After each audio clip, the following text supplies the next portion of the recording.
This week on Rockstar Superhero.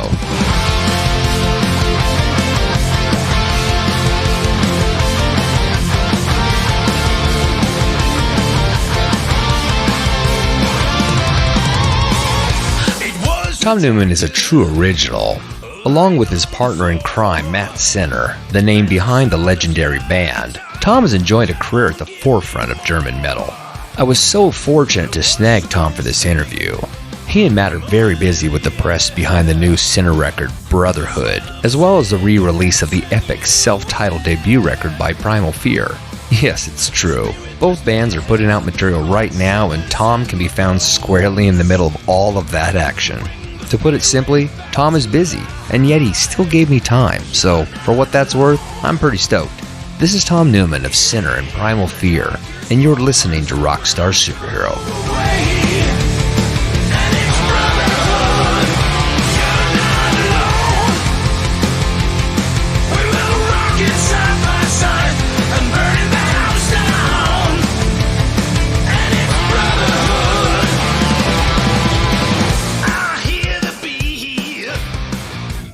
I'm really happy because it's like an interview with Rockstar Superhero. That's pretty awesome. I am the king of Hellfire, and I bring you fire. Rockstar Superhero. I need to make a screenshot. Yeah, I mean, there's I mean, this is the thing, man. Are you in Stuttgart? Close to Stuttgart, like 10 kilometers away. So it's like a 10, 15 minutes ride by car. Yeah. I've actually never. I live in Essling, which has like the whole area of Essling has like 500,000 people. Oh wow! But the city itself is like 100,000 people. It's like Japan, though. It's just one city after another, all sort of stacked next to each other. That's amazing. Right? Like the it's everything is so small, like so they have to build everything up because there's no on the one side you have like hills, and on the other side there is the sea, and then you have only this small space, but you have like 140 million people living there. So everything is going up. So when we played there, I got the hotel room. I can't remember, maybe in the 13th or 14th floor. And I was looking down, and there was like a smaller skyscraper, like with a 20, how you call it? I'm not sure. Hotel? 20 floors. Oh, 20 floors. Sure. Floors. And on top of the hotel, there was a soccer. You could play soccer on it. Oh, yeah. They got 2 goals, and so they don't have any space because everything's so small. So they have to build it up in the air. Yeah, that's true. Everything, all the roads are elevated because they're on top of other They're on top of other roads, so it's stacked. It's also proof that if there's ever a really bad earthquake, at least as bad as the one they had back in 2011, that a lot of people are going to die simply because there's sort of nowhere for buildings to collapse. You know? It's amazing. Yeah, I love to be there. I love the culture. I love the food.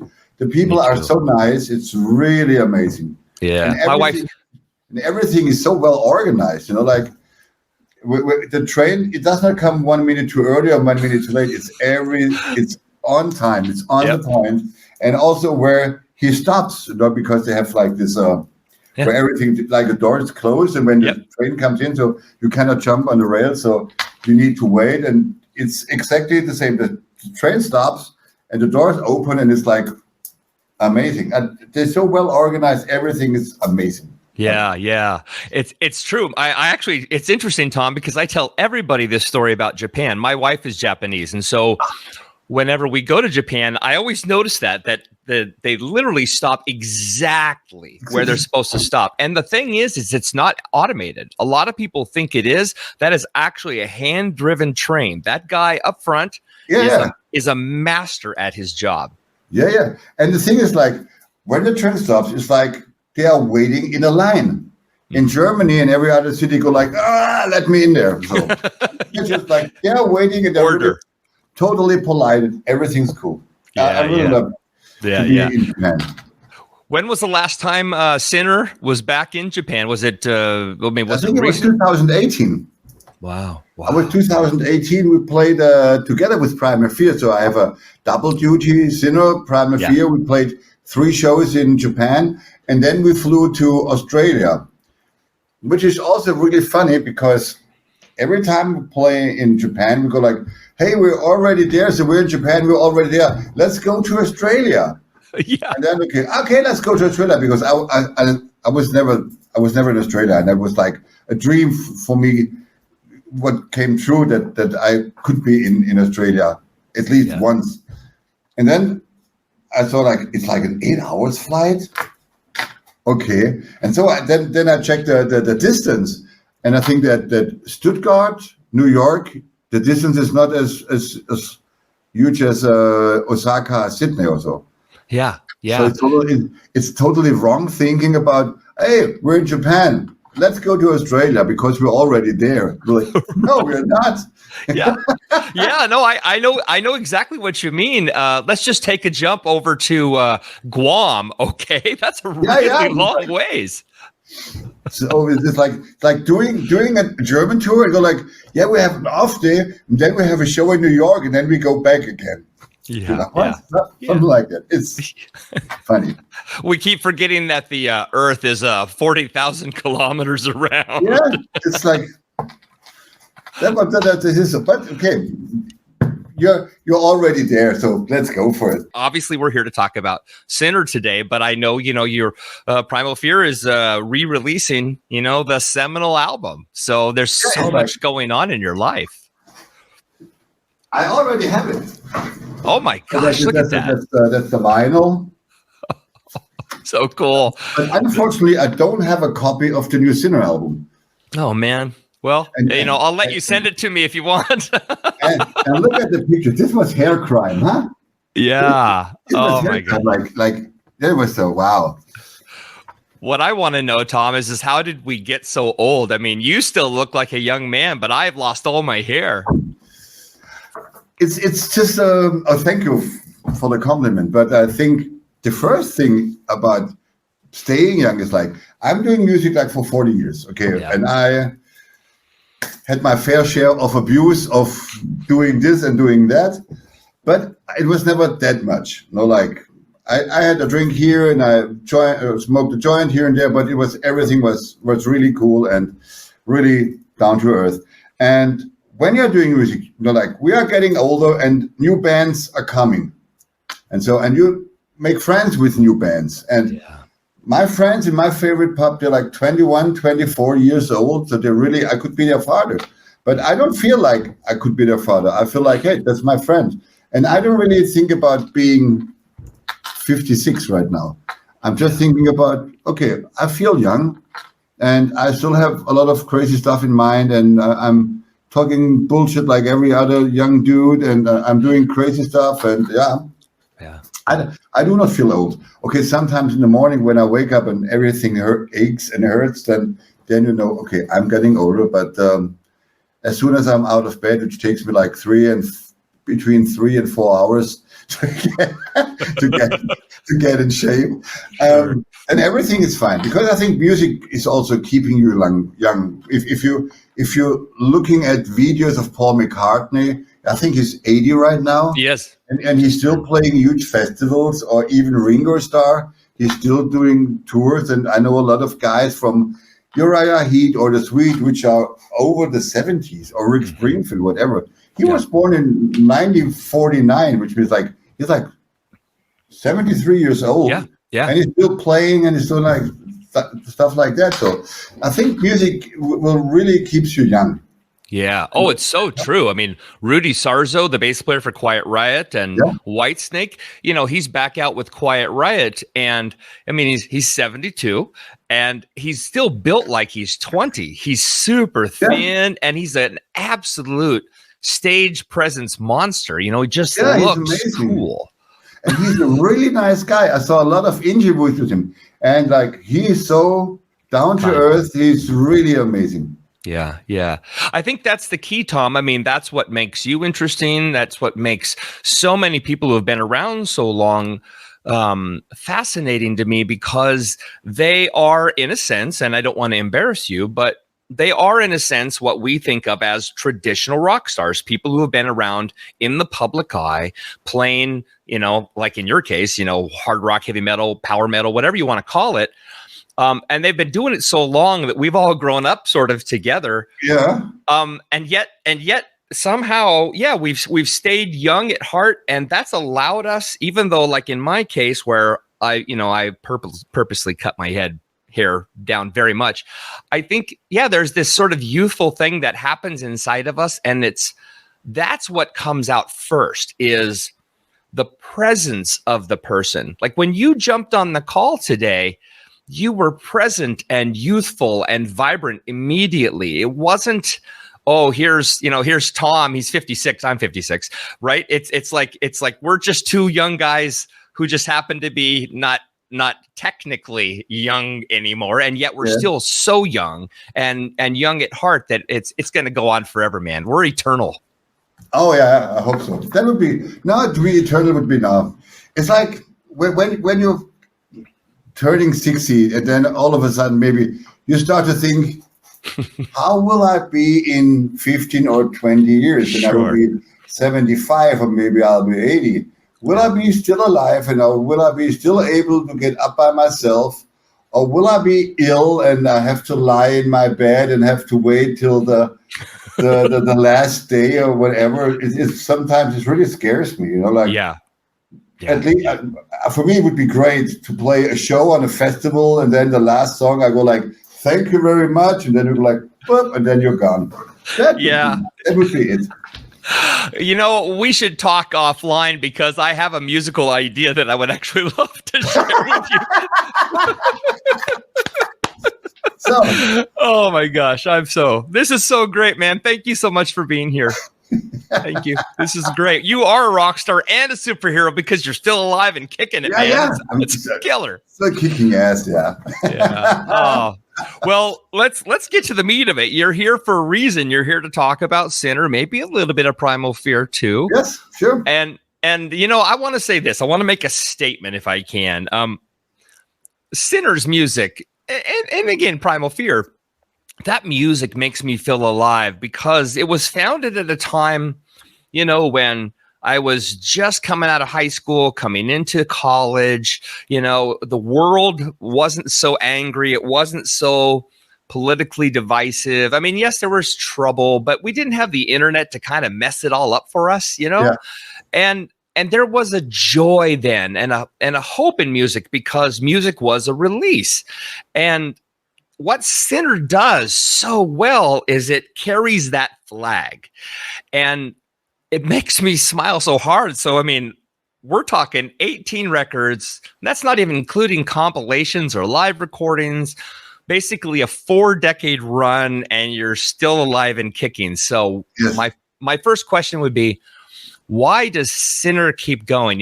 What keeps the blood pumping for a band like yours? It's a simple answer, because we love what we do. So I turned my hobby into a living. So I love what I do. I'm giving guitar lessons, and I play a lot of live shows, and I really love it. Okay, I'm not really into the traveling sometimes, because the traveling can be a really pain in the ass. Yeah.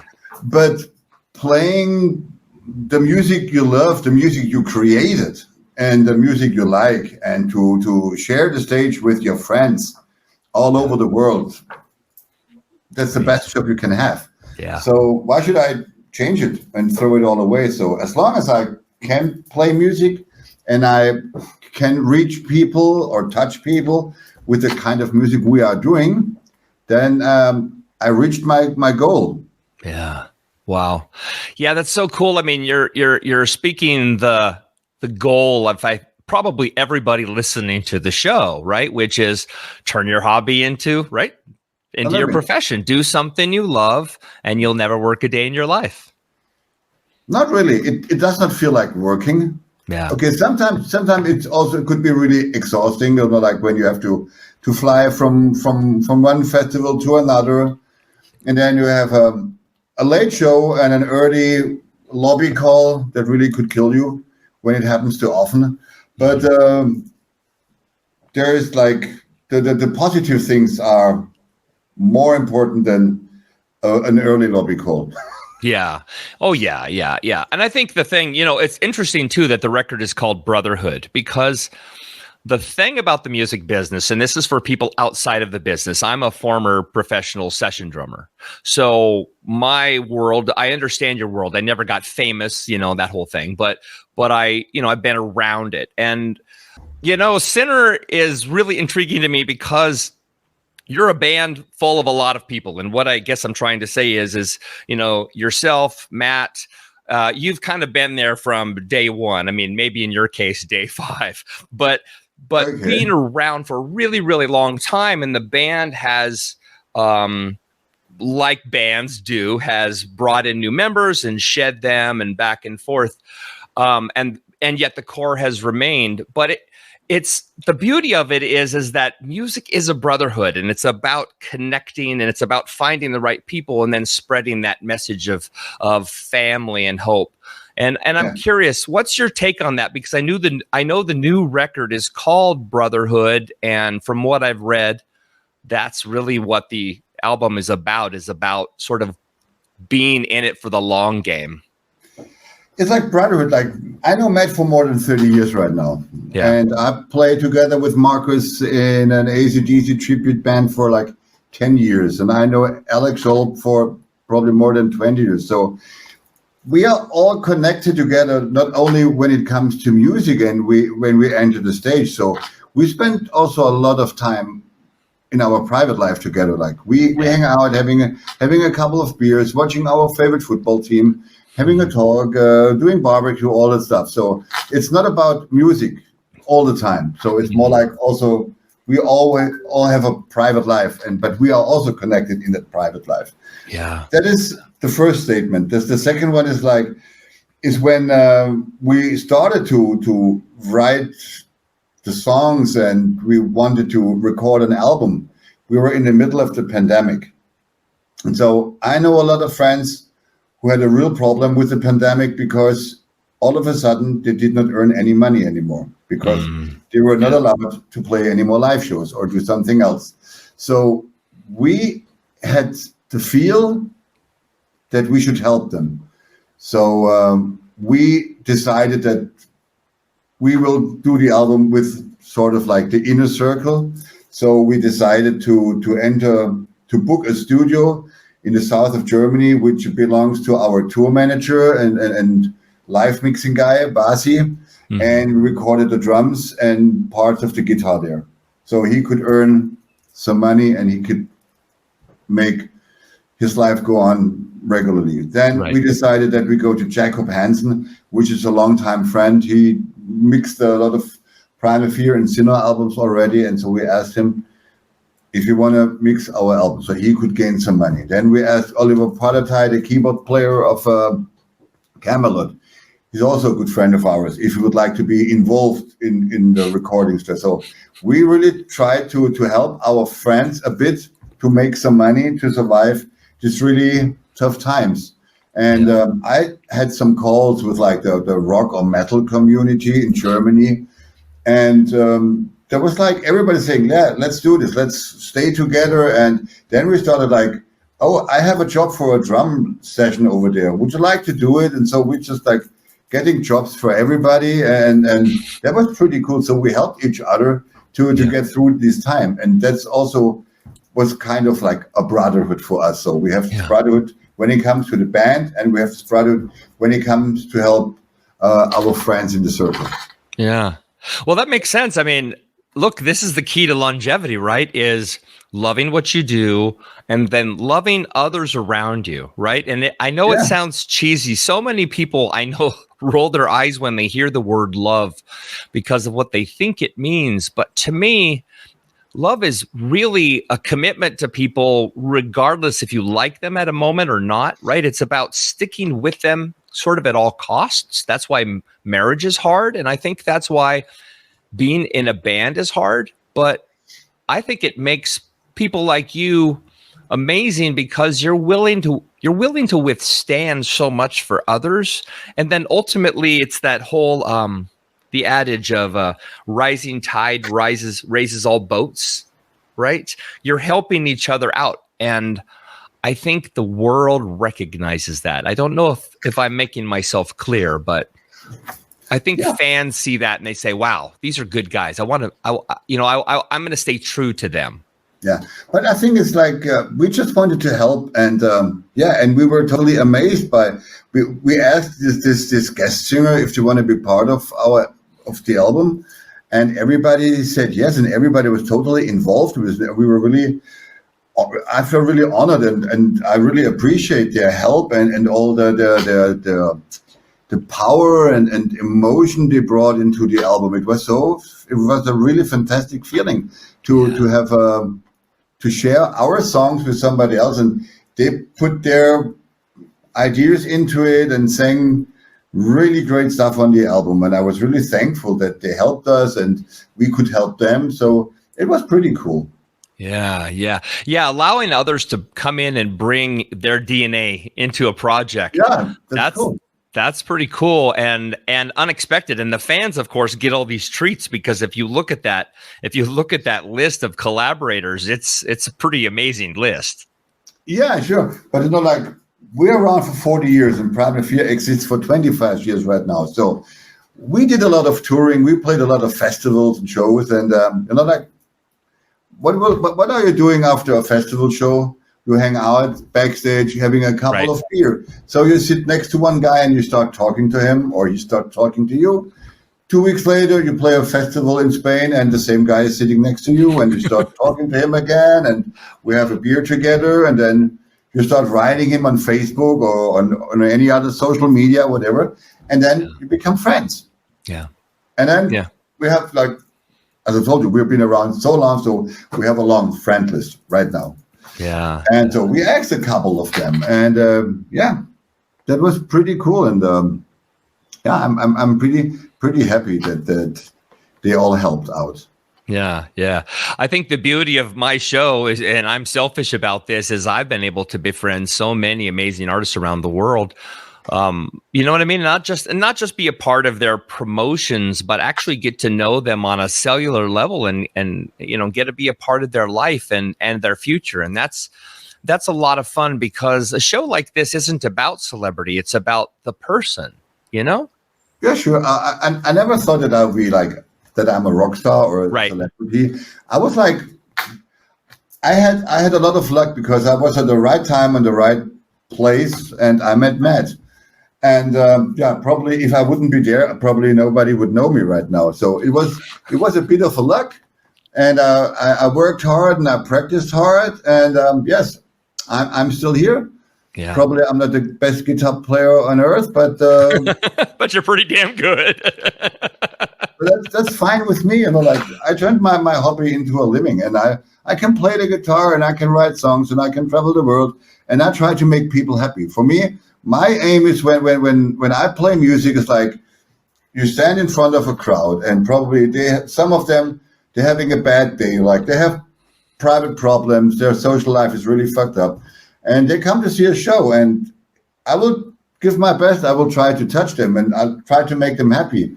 And when I see a person who has a private problem or problems in his life and the show is over and I see this person smiling and he leaves the venue or she leaves the venue with a smile on her face, I did a great job. That's enough for me.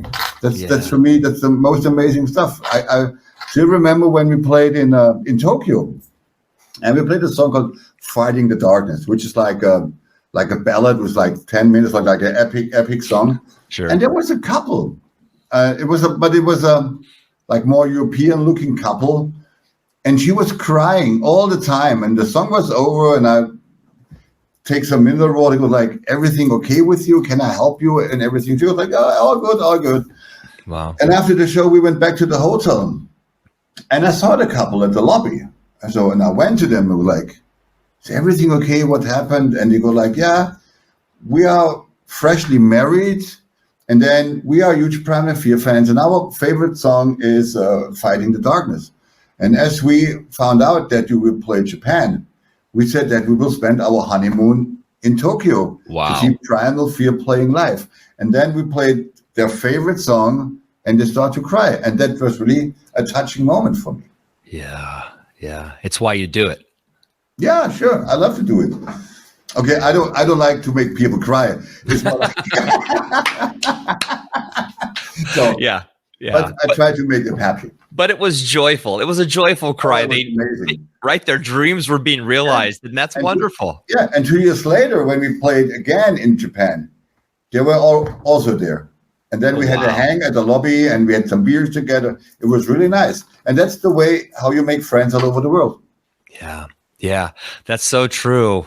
Wow. What a great story. Thank you so much for sharing that, Tom. Oh, no problem. Yeah. What's the hardest part about being in a band for you? I mean, I know you said a second ago, travel isn't necessarily the best part of it, but you're past the point where you're tuning your guitars on stage. I mean, at least during festivals, I imagine, you've got a lot of help, roadies and whatnot. Is it hard to live up to the expectations and the legends of being a band that's been around 40 years, or is it all just really comfortable? I think that the bad part is the deadly smell in the nightliner. So I can live with everything, but the smell in the bus that could be bah. Yeah, that's lots of farts in the bus, man. Lots of farts, lots of sweat. Yeah. Stinking socks and underwear and sweaty shirts and all that stuff. Yeah. But it got better. The older we get, the more polite we're in the bus right now. So we're taking a shower here and there. Yeah. I was telling my wife I'm almost grateful I never broke out, because I can't imagine not taking a shower every day. And I know that's a common part of life on the road is not showering for a really long time. And you're up on that stage, you're sweating like a pig, man. Yeah, but we are lucky. So we have the opportunity to play clubs where there are showers. Gotcha. Okay. Sometimes in the US, there were no showers, but normally every second or third day, we could have a shower. Or if we have an off day, we have like a day room and all that stuff. So that's really good. Yeah. So I will not complain. Yeah. No, I understand that. Earlier I was talking about Sinner, and maybe even Primal Fear in regards to members and how people come and go. And even in your sort of perfect world, I know that's not always easy. And you, for example, I don't want to talk about politics again, but you left Sinner for a period of time as well. What brought you back into the band? And, was it just longing for that relationship, or was that a missing piece of your musical soul? What took you out and what brought you back? The funny thing is that I got out of Primal Fear and Sinner, I think it was in 2006, because we were in the studio and we were recording the New Religion album. And I got sick, I got depression. So I was out of the business for quite a while. And then, but it was okay. So it was like a 4 months, half a year. And so, but the band needed to continue. So I was out of both bands. And I needed to fight my way back into living. And but I got some help from friends, and I was a hired gun for a tour with a German band called Brainstorm, and we had a lot of fun. And I was playing shows with tribute bands and all that stuff. And I was still around. Yeah. Then I was the live guitar player of Mark Fox, the singer of a Switzerland band called Chakra. So I was busy. So I was always, I always did something with music. And I think that in 2014, I played a show with my cover band on a bike festival. And I was about to get farther. And Ralph came up to me and he goes like, "How you doing?" And we had a talk. It was like a small talk. And it was like, "Yeah, I've heard that you will be father." And he goes like, "Yeah, sure." And then said, "Oh, that's pretty fucked up." And he was like, "Why is it fucked up? It's an amazing thing." I said, "Yeah, sure. But when will be the birth?" And he goes like, "I don't know, probably it will be April or so." And he was like, "Okay." They're like, "Why are you asking?" Because we're going on tour and Magnus cannot come with us because of his private life. And so we need a guitar player. So would you like to join the band or as a hired gun for doing a European tour, an American tour, and go to Japan and do all the festival stuff. Nice. Yeah. And I go like, oh, I have to ask my girlfriend. So, and I asked my girlfriend, and she goes like, so when will be the tours? And I go like, oh, the one is from here and there, and the other one is from here and there. And he goes like, yeah, as long as you are there when I give birth to your kid, everything's fine. Yeah. So yeah, I called Matt and go like, yeah, I'm in. And so we did a European tour, and then we did an America tour, and we did festivals, and we went to Tokyo, and then we played Nagoya, and the final show I think was in Osaka. Yeah. Yeah. And after the show, we went into a favorite rock bar called Rock. It's in the first floor. It's really small, but everybody was there. So we were there. We're having like a after tour party, like drinks were flowing and all the stuff. And we were dancing to music, and everybody from the band came up to me and they hugged me and they were like, it was amazing to have you on tour because you brought the spirit back and everybody was laughing and you were so funny and you were so motivated and you brought back the life into the band, and it was all good.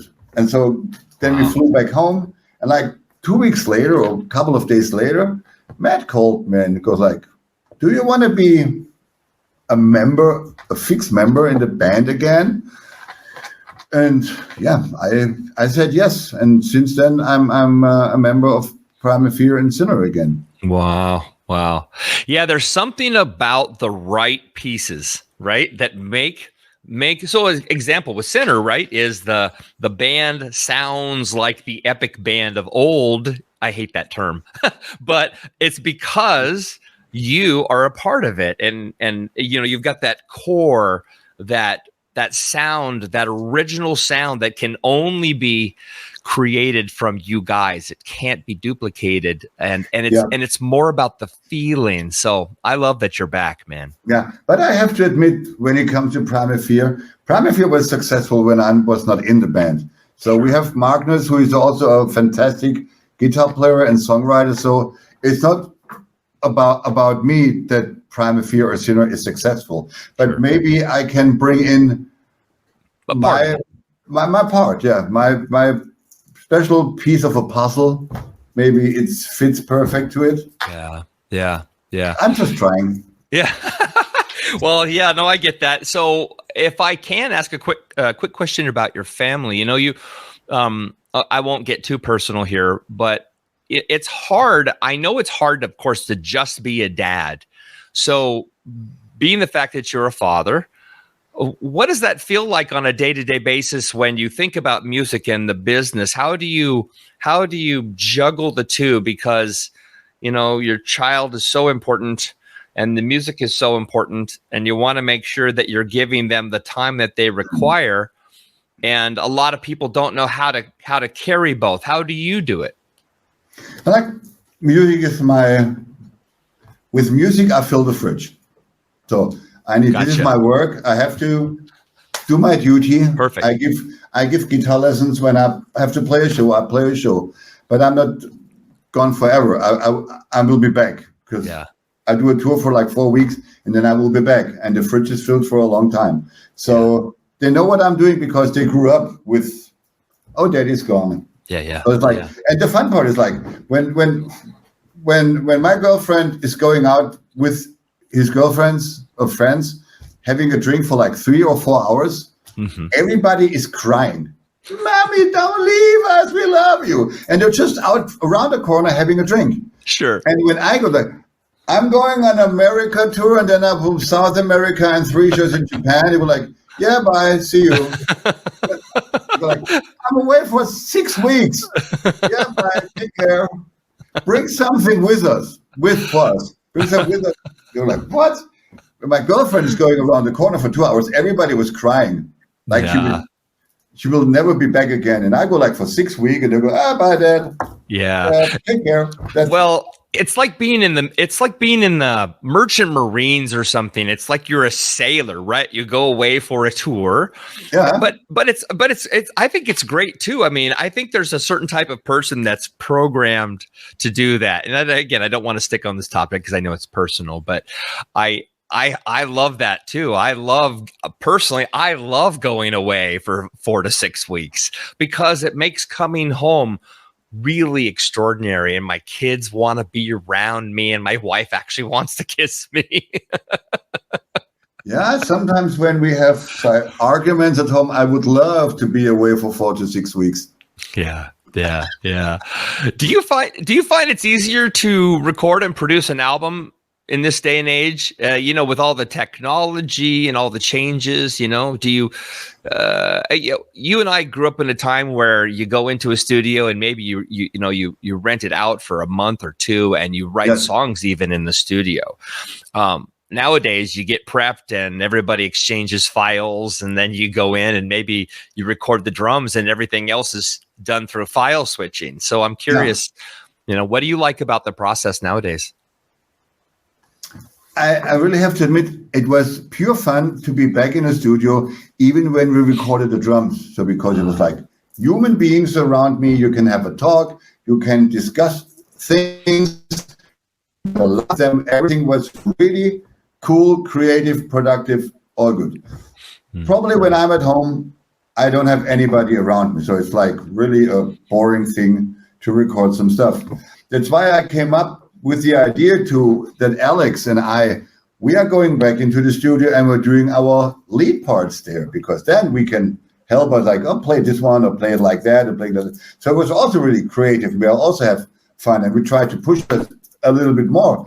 And to be better than the other guy, it was like a healthy competition, sort of. And I really love that when you go into the studio with some other guy and doing the stuff you love, and you get help, and you can help somebody else, and it was really a relaxed time. Like we were in there for 4 days, and then we did all the stuff, and I really like the feeling to be around with somebody than to sit alone in your studio and record all the stuff by yourself. Mm-hmm. So, but we have to admit, like the internet, like we are happy that we are connected with the internet right now, so we can have a talk. But when we were young, there was no internet and there was only vinyl. So if you wanted to listen to an album, you needed to buy it. Yeah. And nowadays it's like nobody's buying CDs anymore because they get everything for free, or like they pay like 10 euros or dollars, and then they can have Spotify, then they have YouTube, and they have all the other stuff. And so it's pretty tough for a record label or even for bands to sell anything. And so if you want to go into a studio, it costs a lot of money still, but you cannot afford it anymore because you don't sell a lot of records anymore. So the way is like you go into a studio and record the drums there for 4, 5, 6 days. Then you get home and then you record everything at home because it saves money. Like you play the bass, you play the guitar, everything at home. You don't have to pay anything, and it saves you money. And that's the way it is right now. Yeah. It's so true. I would love to be like the first Primal Fear albums. We were in the studio for like 3 weeks. Every fucking day, the whole band was there. And we were playing PlayStation when we have nothing to do, and we bought stuff, and we did barbecue as long as Val was like, and I was like, oh shit, I burned the sushi and all this stuff, And it was pure fun because it was like 3 weeks, and we really loved it. Nowadays, we need to save money as well. I like any other band. Like, I'm not talking about the huge or big bands, But the rest of the band, they all need to save money here and there, and they do their recordings at home. I don't like it, but that's the way it is right now. Well, and what are you going to do, right? I mean, you're a musician. You have no choice but to do it, because musicians, when we're born, we're downloaded with a certain level of insanity and craziness, and I call it unintentional narcissism. We can't help it. We need to tell you about what we're creating. We need to show it to you. We need to play it to you. But the bottom line, and you said it, earlier, and I've said it too, which is you have to be a good guy in this business, because there's so much material out there and there's so little money to be made that people aren't willing to put up with the old school rock and roll bull crap. They want the good guy, the great musician, the easy to manage human being, and then we'll put you on a festival. You know what I mean? Yeah, sure. Yeah, but for me, it's always. I think it's also helpful just to be nice and polite. Yeah. So it brings you more to be nice and polite than being an asshole, I think. So if you start betraying friends, families, musicians, guys, it will always come back to you. Yeah. It will kick your ass sooner or later. So just be nice to anybody, then it's good. Yeah. Well, you're a rock star and a superhero, my friend. I think it's incredible. I love what the band is about. I love what you're doing with both bands. I don't know how you manage it, but I love that you gave me time today because I've greatly enjoyed meeting you. You're really something. Thank you very much. I really appreciate it.